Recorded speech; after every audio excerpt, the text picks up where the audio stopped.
ನಮಸ್ಕಾರ ರಿವ್ಯೂ ಚಾನಲ್ಗೆ ಸ್ವಾಗತ. ನಾನು ಸೌಖ್ಯ ಗಾಂವ್ಕರ್. ಉದಯಗಿರಿ ಗಲಾಟೆ ಕೇಸ್ ಯಾವ ರೀತಿ ಬೆಚ್ಚಿ ಬೀಳಿಸ್ತು. ರಾಜ್ಯದ ಜನ ಪೊಲೀಸರ ಮೇಲೆ ಈ ಥರ ದಾಳಿ ಮಾಡ್ತಾರೆ ಅಂದರೆ ಇವ್ರಿಗೆ ಎಷ್ಟು ಧೈರ್ಯ ಇರಬಹುದು ಅಂತ ಆಕ್ರೋಶಗೊಂಡರು. ಈ ಗಲಾಟೆಯಲ್ಲಿ ಪೊಲೀಸರಿಗೆ ಅವಮಾನಿಸಲಾಯಿತು ಮಂತ್ರಿಗಳಿಂದಾನೇ. ಎಂತೆಂಥ ಮಾತು ಬಂತು. ಇಷ್ಟೆಲ್ಲ ಆದಮೇಲೆ ಈ ಕೇಸಲ್ಲಿ ಸರ್ಕಾರ ಒಂದು ಬಿಗ್ ಟ್ವಿಸ್ಟ್ ಕೊಡೋ ಥರ ಕಾಣಿಸ್ತಾ ಇದೆ. ನೋಡಿ ಏನದು ಹಾಗಾದರೆ ಮಾಹಿತಿ ಮುಂದೆ ಇಡ್ತಾ ಹೋಗ್ತೀವಿ. ಮಿಸ್ ಮಾಡಿದ್ರೆ ನಮ್ಮ ಚಾನಲ್ನ ಸಬ್ಸ್ಕ್ರೈಬ್ ಮಾಡಿ, ನಿಮ್ಮ ಅಭಿಪ್ರಾಯ ಕಮೆಂಟ್ ಮಾಡಿ ತಿಳಿಸಿ. ಎಸ್ ವೀಕ್ಷಕರೇ, ಈ ಕೇಸ್ ಶುರುವಾಗಿದ್ದಲ್ಲಿ ಅದು ಯಾರೋ ವ್ಯಕ್ತಿ ಪೋಸ್ಟ್ ಹಾಕಿದ್ದು ಅವಹೇಳನಕಾರಿ ಪೋಸ್ಟು. ಯಾರೇ ಆಗಲಿ ಸಮಾಜದ ಸ್ವಾಸ್ಥ್ಯ ಕೆಡಿಸುವಂಥವ್ರು ಏನೇ ಪೋಸ್ಟ್ ಹಾಕಿದ್ರು ಆ್ಯಕ್ಷನ್ ತಗೊಳ್ಬೇಕು. ಸ್ವಯಂ ಪ್ರೇರಿತವಾಗಿ ಕೇಸ್ ದಾಖಲಿಸ್ಕೊಂಡು ಆ್ಯಕ್ಷನ್ ತಗೊಂಡ್ರು. ಅದಾದ ಮೇಲೆ ಹೊತ್ತುಕೊಳ್ತು ಕಿಡಿ ಅಲ್ವಾ. ಕಾನೂನು ಕೈಗೆತ್ತಿಕೊಂಡು ನಾವೇನೋ ಮಾಡಿಬಿಡ್ತೀವಿ ಅಂತ ಅಲ್ಲಿ ಪೊಲೀಸ್ ಸ್ಟೇಷನ್ ಎದುರು ಜಮಾಯಿಸಿದ ಜನ ಎಷ್ಟು ಅನ್ನೋ ವಿಡಿಯೋ ಆಡಿಯೋ ಎಲ್ಲ ಔಟಾಗಿ ರಾಜ್ಯದ ಜನ ಕಂಗಾಲಾಗಿ ಹೋಗಿದ್ದಾರೆ. ಸಾವಿರ ಗಟ್ಟಲೆ ಜನ ನುಗ್ಗುತ್ತಾರೆ. ಅದೆಲ್ಲ ವಿಡಿಯೋಗಳನ್ನು ನೋಡಿದ್ದೀವಿ ಅಲ್ವಾ ನಾವು. ಯಾವ ರೀತಿ ಪ್ರಚೋದನೆ ಆಯಿತು ಅಲ್ಲಿ ಮೌಲ್ವಿ ಮುಸ್ತಾಕಿಂದ. ಅದಾಗ್ತಿದ್ದ ಹಾಗೆ ಸಾವಿರ ಜನ ಪೊಲೀಸರ ಕಡೆಗೆ ಯಾವ ರೀತಿ ನುಗ್ಗು ಬಂದರು. ಅದಾದಮೇಲೆ ಏನಾಯಿತು ಎಲ್ಲ ಗೊತ್ತು. ಈಗ ನೋಡಿ ಟ್ವಿಸ್ಟ್.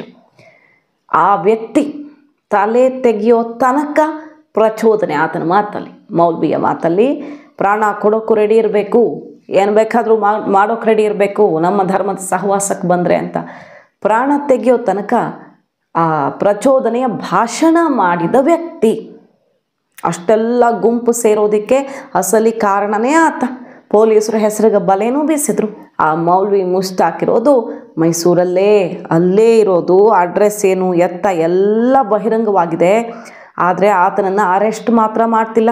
ಕಲ್ಯಾಣಗಿರಿಯ 4ನೇ ಹಂತದಲ್ಲಿ ಕಚೇರಿ ಮಾಡಿಕೊಂಡು ಮೌಲ್ವಿ ಮುಸ್ತಾಕ್ ಬಿಂದಾಸಾಗಿ ಓಡಾಡ್ಕೊಂಡಿದ್ದ. ಆತನ ಮನೆ ಎಲ್ಲಿದೆ ಎಲ್ಲ ಡೀಟೇಲ್ಸು ಪೊಲೀಸರ ಬಳಿ ಇದೆಯಂತೆ. ಕಷ್ಟ ಅಂತ ಹೋದವ್ರಿಗೆ ನಿಂಬೆ ಹಣ್ಣು ಮಂತ್ರಿಸ್ಕೊಡೋದು, ಆತನ ಆಟಗಳು ತುಂಬ ಇವೆ.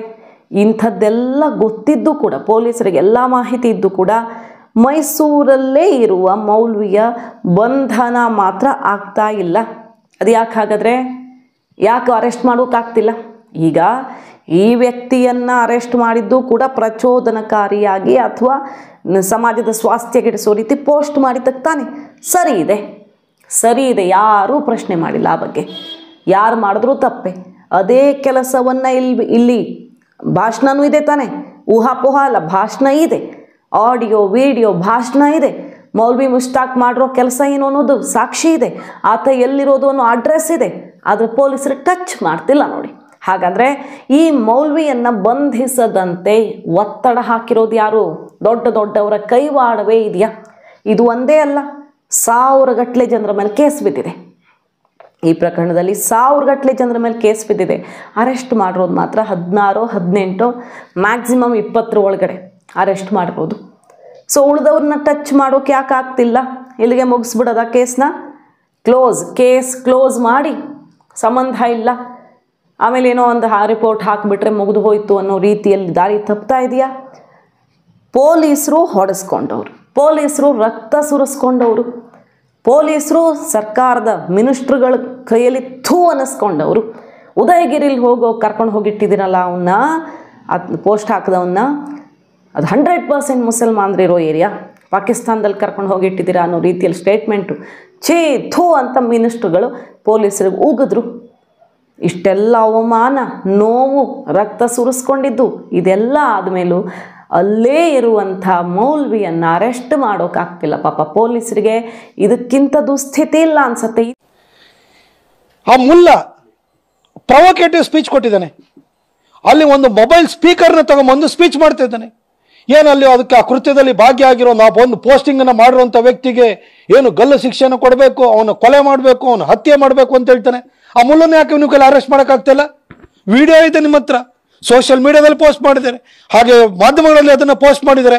ಇವತ್ತರೆಗೂ ಮುಲ್ಲನ್ನು ಯಾಕೆ ಅರೆಸ್ಟ್ ಮಾಡೋಕ್ಕಾಗಿಲ್ಲ?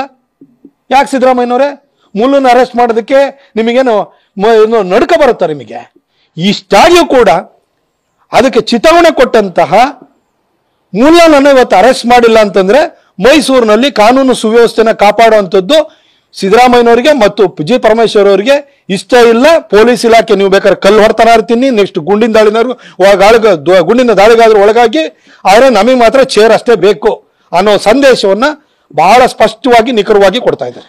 ವೃತ್ತಿ ಧರ್ಮ ಪಾಲಿಸೋಕ್ಕೂ ಆಗದಂಥ ಸಂಕಷ್ಟದಲ್ಲೂ ಸಿಕ್ಕಾಕೊಂಡಿದ್ದಾರೆ. ತಮಗೆ ಹೊಡೆದವರ ವಿಚಾರದಲ್ಲಿ ಆ್ಯಕ್ಷನ್ ತಗೊಳ್ಳೋಕ್ಕೂ ಕೂಡ ಆಗದ ಪರಿಸ್ಥಿತಿಯಲ್ಲಿ ಸಿಕ್ಕಾಕೊಂಡಿದ್ದಾರೆ ಇವತ್ತು ನಮ್ಮ ಪೊಲೀಸರು ಅನ್ನೋದು ಮಾತ್ರ ದುರದೃಷ್ಟಕರ ವಿಚಾರ. ನೋಡಿ, ಈ ಕೇಸಲ್ಲಿ ಎಂತೆಂಥ ಬೆಳವಣಿಗೆಗಳಾಗ್ತಿದ್ದಾವೆ. ಕೆಲವರನ್ನು ಕೇಳದೆ ವರ್ಗಾವಣೆ, ಅಲ್ಲಿದ್ದ ಪೊಲೀಸ್ ಅಧಿಕಾರಿಗಳನ್ನು ಎತ್ತಂಗಡಿ ಭಾಗ್ಯ.